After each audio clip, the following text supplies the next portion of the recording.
고지혈증은 방치하면 혈관이 막히기 때문에 적극적으로 관리해야 된다. 꾸준히 섭취를 하면 심혈관 질환의 위험을 낮춘다. 우리 몸의 염증도 낮춘다는 효능이 있습니다. 고지혈증 예방에 도움이 되는 들기름은 꼭 으로 드셔라. 또한 식이섬유가 많아서 권장드리는 식품이라고 하는데요. 콜레스테롤을 낮추는 효능이 탁월합니다. 이렇게 위험한 고지혈증 환자가 갈수록 많아지는 이유가 뭘까요?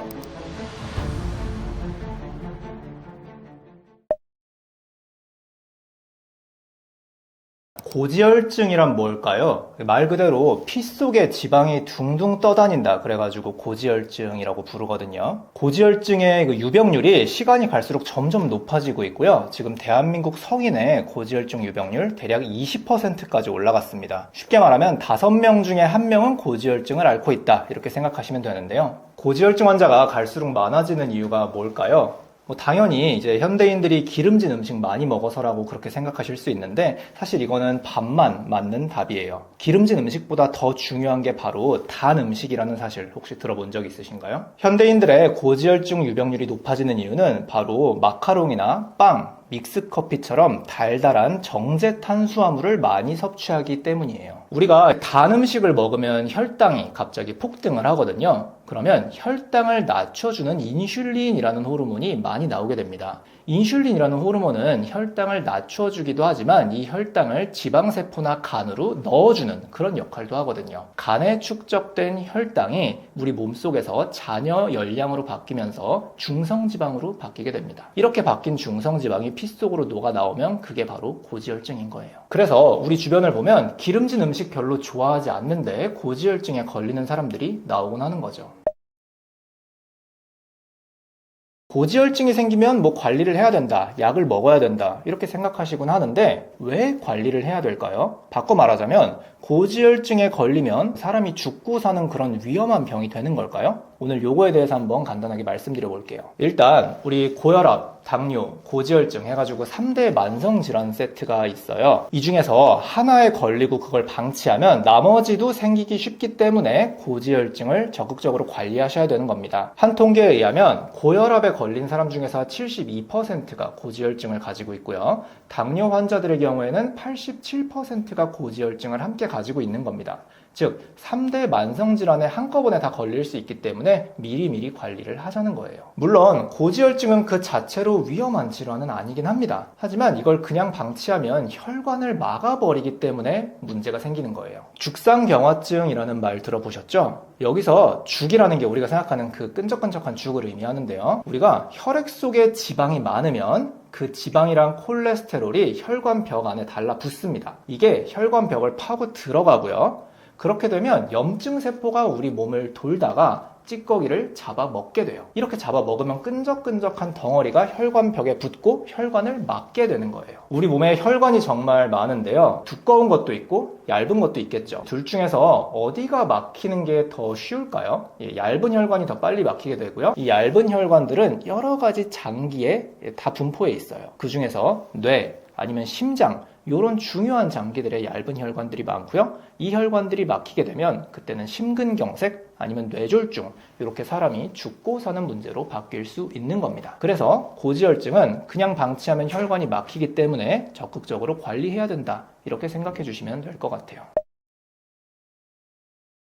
고지혈증은 그 자체로 암의 유병률을 높이는 걸로도 알려져 있어요. 일단 암이라는 건 우리 몸에 있는 세포가 유전자가 변형이 생겨가지고 죽어야 될 때 죽지 않고 계속 증식하는 그걸 암이라고 부르거든요. 암을 유발하는 원인이 정말 다양한데 그 중에서 제일 대표적인 거 2가지 꼽자면 만성염증 그리고 저산소증입니다. 고지혈증은 이 2가지에 모두 다 관여하고 있어요. 일단 피 속에 넘쳐나는 지방들이 산화가 되기 쉽습니다. 이렇게 산화가 된 지방은 찌꺼기로 작용을 하고요. 염증 세포들이 이 찌꺼기를 잡아먹으면서 계속 몸속을 염증 상태로 만드는 만성염증이 되는 겁니다. 이렇게 만성염증이 지속되면 세포의 DNA를 공격하는 사이토카인이라는 신호가 계속 나오게 되고요. 이 결과로 암의 유병률이 올라갈 수 있는 거예요. 또 고지혈증은 혈관을 끈적끈적한 물질로 막는다 이렇게 설명을 드렸는데요. 우리 몸속에는 모세혈관이 정말 많아요. 모세혈관을 다 이어붙이면 지구 2바퀴 반을 돌 정도로 정말 길다고 합니다. 이런 혈관들이 좁아지고 막히게 되면 세포에 혈액 공급이 잘 되지 않고요. 자연스럽게 산소도 가지 않게 됩니다. 우리 정상세포가 있고 암세포가 있으면 둘 중에서 산소가 부족할 때 어떤 게 더 잘 살아남을까요? 암세포예요. 암세포는 정상세포에 비해서 산소가 30% 적은 환경에서도 더 잘 살아남습니다. 반대로 말하자면 우리 몸속의 환경이 저산소 상태가 되면 암세포에 유리한 환경이 되는 거예요. 그래서 요약하자면 고지혈증은 만성염증 그리고 저산소 상태를 만들기 때문에 암의 유병률을 높일 수 있다. 기억해 주시면 되고요. 실제로 몇몇 연구 결과에 따르면 중성지방 수치가 높은 사람들의 경우에는 전립선암 아니면 자궁 내막암의 발병률이 높아진다. 이런 결과가 있습니다. 그리고 LDL 콜레스테롤 수치가 높은 사람들의 경우 전립선암, 췌장암, 폐암, 난소암 이런 종류의 암들 발병 위험이 높아진다고 해요. 이렇게 위험한 고지혈증 어떻게 관리할 수 있을까요? 간단하게 생각하면 병원에서 약 처방 받아가지고 먹으면 된다. 이렇게 생각할 수도 있는데요. 대표적인 고지혈증 약인 스타틴. 이 약은 우리 몸에서 콜레스테롤이 합성되는 경로를 막아줍니다. 물론 고지혈증을 해결하는 데는 아주 좋은 약이긴 하지만요. 스타틴을 장기간 복용하게 되면 간독성이 생긴다던가 아니면 근육통이 생기는 등의 부작용이 은근히 생깁니다. 그리고 약 같은 경우는 한번 시작하면 평생 먹어야 될 가능성이 높기 때문에 굉장히 번거롭기도 해요. 그래서 제가 진료를 볼 때 환자분들이 정말로 많이 물어보셨던 부분이 고지혈증 이거 약 안 먹고 어떻게 할 수 없을까요? 이런 부분이었어요. 그래서 오늘 첫 번째로 고지혈증 예방에 도움이 되는 음식 5가지 한번 소개해드려 볼 건데요. 그냥 카더라 이런 수준의 정보 말고 실제로 연구에서 그 효과가 입증된 그런 식품들 위주로 소개해드려 볼 겁니다. 만약 건강검진에서 피검사를 하셨는데 콜레스테롤이 높게 나왔다. 이런 분들의 경우에는 지금부터 조금만 더 집중해 주세요. 그 첫 번째 식품 바로 견과류입니다. 우리 견과류라고 하면 왠지 기름지고 느끼한 그런 생각이 들어요. 그래서 이게 고지혈증에 좋다고 하는 궁금증이 드실 것 같은데요. 미국 FDA에서는 2003년부터 이 견과류의 경우 꾸준히 섭취를 하면 콜레스테롤을 낮추고 심혈관 질환의 위험을 낮춘다. 이런 효능을 기재할 수 있도록 허가했어요. 이런 견과류가 콜레스테롤을 낮추는 이유는 바로 식이섬유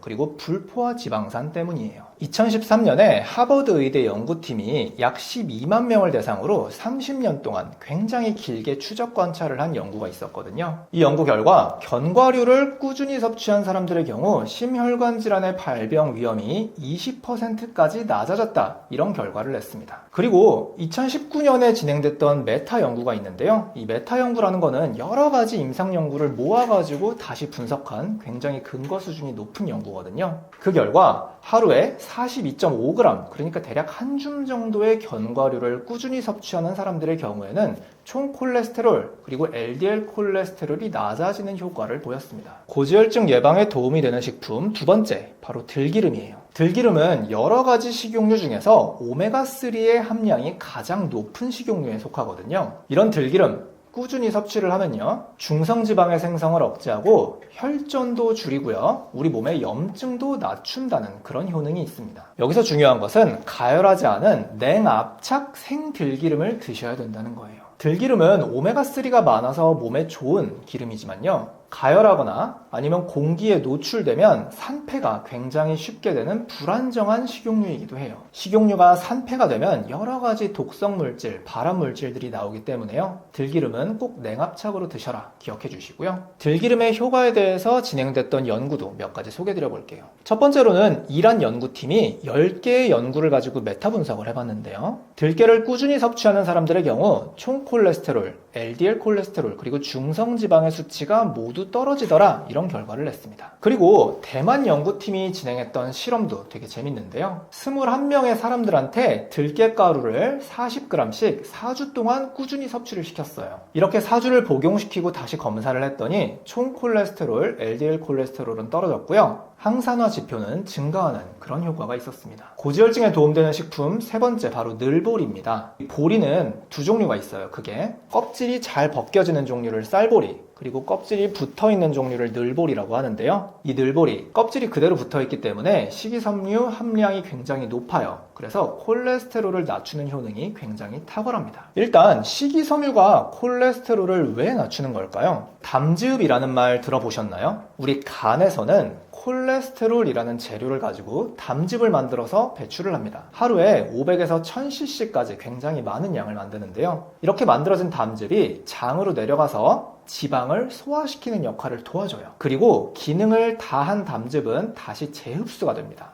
이렇게 해서 콜레스테롤을 재활용하는 거죠. 만약에 이 담즙이 재흡수되기 전에 변으로 배출시키면 어떻게 될까요? 담즙을 새로 만들기 위해서 콜레스테롤을 새롭게 써야 되고요. 그래서 콜레스테롤을 낮출 수 있는 겁니다. 여기서 식이섬유는 담즙을 그대로 배출시키는 역할을 하는 거예요. 우리가 먹은 식이섬유는 물과 만나면 찐득찐득한 젤 형태가 되거든요. 이 젤이 담즙을 싹 쓸어내는 걸레 같은 역할을 하는 거예요. 앞서 말씀드린 늘보리에는 베타글루칸이라고 부르는 식이섬유가 굉장히 많이 함유가 되어 있습니다. 또한 이 늘보리의 성분이 장내 유익균의 먹이가 되어서 장내 세균총을 건강하게 만드는 효능도 있어요. 보리의 효능과 관련해서 2004년에 미국에서 발표된 연구 결과 하나 소개해드려 볼게요. 이 연구에서는 26명의 성인한테 약 5주 동안 보리에서 추출한 베타글루칸을 섭취시켰어요. 그 결과 콜레스테롤이 확연히 감소하는 효과를 볼 수 있었습니다. 권장드리는 늘보리의 섭취량은 하루에 30에서 50g이라고 하니까 이 정도 양 꼭 지켜주시는 게 좋을 것 같아요. 반대로 피를 끈적끈적하게 하고 혈관을 막아버리는 음식들도 존재하는데요. 내 몸을 병들게 하는 이런 음식에는 어떤 게 있는지 한번 소개해드려 볼게요.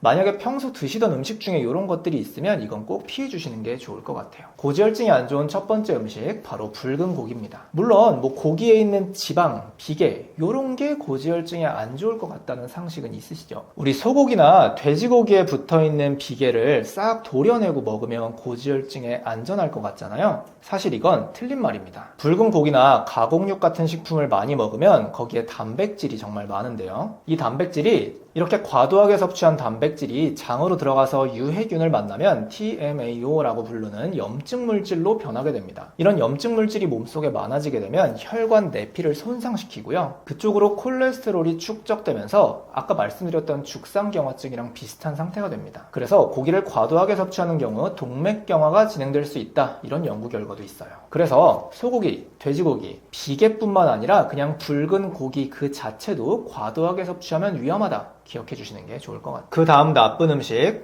과도한 탄수화물입니다. 맨 처음에 설명드렸듯이 고지혈증의 진짜 범인은 단맛이라고 했잖아요. 우리가 탄수화물을 과도하게 섭취하면 그 열량이 피를 돌다가 간으로 들어가게 되고요. 간에서 중성지방을 만들어서 피로 뿌린다고 말씀드렸어요. 그래서 평소에 먹는 음식 중에서 혈당을 팍팍 올리는 음식, 그걸 혈당 지수가 높은 음식이라고 부르는데요. 이런 걸 드시면 당뇨에 위험할 뿐만 아니라 고지혈증에도 위험하다, 기억해 주시면 되겠습니다. 다시 말하자면 당뇨랑 고지혈증은 형제 사이예요.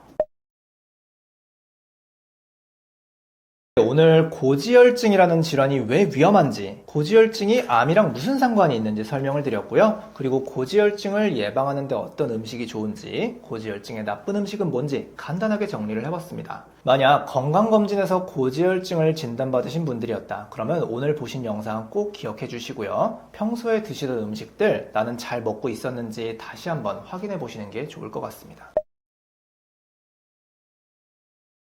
혹시 냉장고 안에 음식을 어떻게 보관하고 계신가요? 아마도 플라스틱 반찬통이나 지퍼백, 비닐봉지 이런 걸 사용하시는 분들이 많을 것 같은데요. 우리 집에서 이렇게 편리하게 사용하는 이런 반찬통에서 발암물질이 나올 수 있다, 이런 이야기 들어본 적 있으신가요? 오늘은 그대로 방치하고 사용하면 아토피나 알러지, 비염, 치매, 암까지 유발할 수 있는 위험한 물질들에 대해서 간단하게 얘기해 보려고 해요. 주의하셔야 될 첫 번째 주방용품, 바로 플라스틱 반찬통입니다. 이 플라스틱 반찬통이 위험한 이유는 이걸 만드는 과정에서 들어가는 환경 호르몬 때문이에요. 환경 호르몬 중에서 프탈레이트라는 성분에 대해서 먼저 설명드려 볼게요. 프탈레이트는 딱딱한 플라스틱을 부드럽게 만들어주는 가소제 성분인데요. 플라스틱의 원료인 장난감 아니면 반찬통, 화장품통, 생활용품 이런 것들에 많이 들어갑니다. 하지만 이 프탈레이트, 환경 호르몬의 대표 주자인데요. 내분비 장애나 성장 발달 장애를 일으키고 신경 독성도 유발할 수 있습니다. 그리고 소아에게는 소아암까지도 유발할 수 있다고 알려진 되게 위험한 물질이에요. 국제암연구소에서는 이 프탈레이트를 이비군 발암물질로 분류하기도 했어요. 아니, 근데 플라스틱통을 가열한 것도 아니고 그냥 냉장고에 넣었을 뿐인데 여기서 이런 물질들이 나올 수 있냐? 이런 생각을 하실 수 있는데요. 이 궁금증에 대해서 실제로 순천향대학교 의과대학 직업환경의학과 연구팀이 진행한 실험이 있습니다. 3,300명의 사람을 대상으로 소변 속에 있는 프탈레이트의 농도를 측정했거든요. 그 결과 냉장고에 식품을 보관할 때 플라스틱 통이라던가 지퍼백,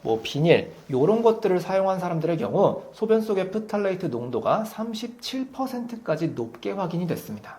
바꿔 말하자면 아무리 냉장고에 차갑게 보관을 했더라도 이 플라스틱 용기를 사용하는 것만으로도 환경 호르몬에 노출될 위험이 높다, 이런 말씀을 드리는 거예요. 프탈레이트 말고 비스페놀 A라고 부르는 환경 호르몬도 문제인데요. 비스페놀 A는 우리 몸속에서 여성 호르몬이랑 비슷한 작용을 합니다. 그래서 여러 가지 내분비 질환, 비만이나 당뇨 이런 걸 유발할 수 있어요. 그래서 이런 유독물질이 들어있는 반찬통에는 식품을 오래 보관하는 게 좋지 않고요. 이걸 대체하기 위해서는 스테인리스 아니면 유리로 된 반찬통을 사용하시는 것이 좋겠다, 이렇게 기억해 주시면 될 것 같습니다. 주의해야 될 주방용품 두 번째, 바로 일회용 배달음식 용기예요. 요즘 많이들 바쁘시다 보니까 배달음식 시켜 먹는 분들이 계세요. 저도 주말에 피곤하고 그러면 배달음식 자주 시켜 먹는데요. 이렇게 먹다가 남은 음식 어떻게 보관하시나요? 보통 귀찮으니까 그냥 비닐랩 씌워가지고 냉장고에 넣고 보관을 하죠. 근데 이것도 굉장히 위험한 일입니다. 보통 먹다 남은 배달음식 있으면 비닐랩으로 덮어가지고 냉장고에 그냥 보관을 하시고 그래요. 그런데 이거 굉장히 위험한 행동입니다. 요런 일회용 배달 용기에서는 미세 플라스틱이 엄청나게 많이 나오거든요. 실제로 한국 소비자원이 배달 용기에서 미세 플라스틱이 얼마나 나오는지 전체적으로 조사를 했던 적이 있어요. 그 결과 5mm 미만의 작은 미세 플라스틱이 용기 하나당 평균 29개 확인이 됐다고 합니다. 이런 미세 플라스틱 그대로 먹어버리면 크기가 작으니까 피 속을 따라 돌다가 온갖 장기에 가서 박히게 됩니다. 대표적으로는 머릿속으로 들어가가지고 치매를 유발하기도 하고요. 아니면 혈관벽이나 폐, 위 이런 데 들어가가지고 여기저기 염증을 유발하기도 해요. 이렇게 염증 상태가 지속이 되면 궁극적으로 암까지도 생길 수 있는 겁니다. 그래서 배달 음식을 받아다가 그냥 그 용기 자체로 드시고 냉장고에 넣었다가 또 데펴 먹고 이런 거는 그냥 발암물질을 입에 털어넣는 꼴이다 생각하시면 될 것 같습니다. 저는 이렇게 말씀드리는데요. 귀찮긴 하지만 배달 음식을 받으면 사기로 된 그릇에 옮겨 담아가지고 드시고 보관할 때도 이 채로 보관을 하는 게 좋겠다 말씀드려요. 그냥 두면 위험한 주방용품 세 번째, 바로 오래된 식용유예요. 우리 오래된 기름통 열어가지고 냄새 맡아보면 기름 쩐내가 나거든요. 이게 바로 상한 기름이에요. 식용유는 열, 빛, 공기 이렇게 세 가지랑 접촉을 하면 상하기 시작하는데요. 상한 기름에서는 여러 가지 발암물질들이 나오게 됩니다. 그 중에서도 오메가3의 함량이 높은 흔히 얘기하는 몸에 좋은 식용유들이 더 빠르게 산패하는 경향이 있어요. 이렇게 산패된 식용유를 계속 섭취하면요. 일단 혈액이 끈적끈적해지면서 모세혈관들이 막히게 되고요. 미세한 뇌혈관들이 막히게 되면 신경 전달 능력이 떨어지면서 치매가 생길 위험도 높아진다고 합니다. 그리고 더 진행되면 뇌졸중이나 심근경색까지도 유발될 수 있다, 이렇게 알려져 있어요. 또한 오메가3가 산패되면 과산화지질이라는 물질이 생기게 되는데요. 이 물질은 신장암이나 대장암, 유방암을 유발할 수 있다고 알려져 있습니다. 그래서 쩐내가 나는 상한 기름을 그대로 보관하시고 음식에 사용하는 건 그냥 발암물질을 그대로 먹는 꼴이다 기억하시면 좋을 것 같습니다. 그러면 우리 집에 있는 식용유 상하지 않게 보관하려면 어떻게 해야 될까요? 제가 앞에서 식용유가 상하는 세 가지 이유 설명드렸어요. 열, 빛, 공기 이 세 가지를 차단해 주면 됩니다. 일단 서늘한 곳에 보관해 주셔야 되고요. 그리고 빛이 들어가지 않게 어두운 선반에 넣어주시고 또 갈색 병에다가 담아주시는 게 좋겠습니다. 그리고 공기랑 최대한 접촉하지 않도록 식용유는 사용할 때만 뚜껑 열고 꼭 닫아서 보관을 해주시는 게 좋겠다. 기억해주세요.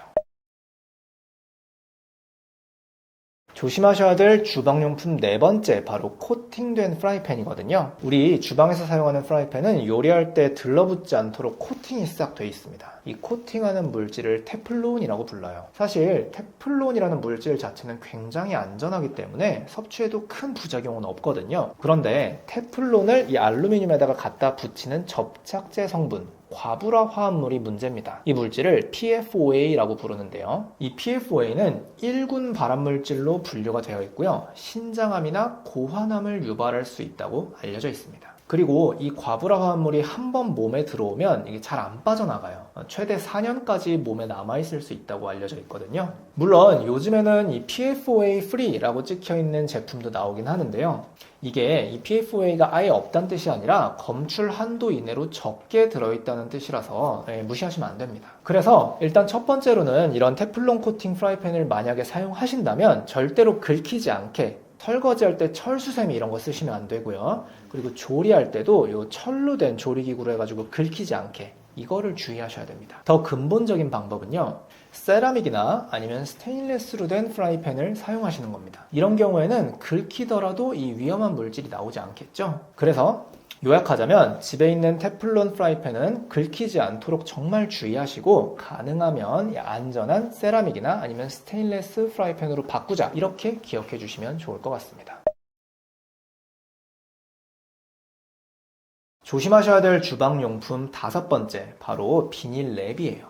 비닐랩도 이 음식 보관할 때 많이들 사용하시잖아요. 이 비닐랩에서도 환경 호르몬이 나올 수 있어서 조금 주의하셔야 됩니다. 우리가 사용하는 비닐랩은 가정용이 있고요. 그리고 가게에서 사용하는 산업용이 있습니다. 가정에서 사용하는 가정용은 폴리에틸렌, PE라는 성분이 주를 이루고요. 그리고 산업용은 PVC 성분이 주를 이루는데요. 가정용에서는 유해 성분이 거의 나오지 않아서 안전하지만 이 산업용 비닐랩이 조금 문제입니다. 여기서는 이 딱딱한 PVC를 부드럽게 하기 위해서 가소제 성분을 좀 많이 넣었어요. 특히 열을 가했을 때 이 환경 호르몬이 한 번에 나올 수 있다고 합니다. 마트에서 고기 샀을 때 이 고기를 랩에 뚫뚫 말아가지고 주는 경우가 있는데요. 이걸 그대로 냉장고에 보관한다. 이것도 환경 호르몬을 그냥 섭취하는 거나 다름없다라고 생각해 주시면 좋겠습니다. 오늘은 우리도 모르게 섭취하고 있었던 주방 속의 발암물질 5가지에 대해서 설명드려봤습니다. 평소에 건강을 생각해서 좋은 음식이랑 영양제,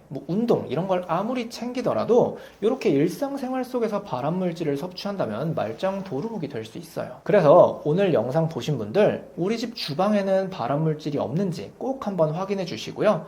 영상에서 말씀드렸던 것들이 있다면 꼭 신경 써서 바꿔주시는 게 좋을 것 같습니다. 안녕하세요. 저는 유튜브에서 암 관련된 정보를 설명드리고 있는 내과의사 강영창이라고 합니다. 저는 환자분들이 본인의 건강에 대해서는 의사보다도 더 잘 알아야 된다고 생각하고 있어요. 건강은 한번 잃게 되면 절대로 그 전으로는 돌아갈 수 없거든요. 그래서 미리 관심을 가지고 적극적으로 관리하시는 것이 정말 중요하다, 이렇게 말씀드리고 싶습니다. 우리 구독자 여러분들께서도 평소에 건강 그리고 암에 대해서 조금 더 관심을 가지고 주의를 기울이시는 것이 좋겠다는 말씀을 드리고 싶고요. 혹시라도 더 많은 정보를 알고 싶으시다면 제 유튜브 채널도 한번 방문하셔서 더 많은 영상 찾아보셨으면 좋겠습니다. 감사합니다.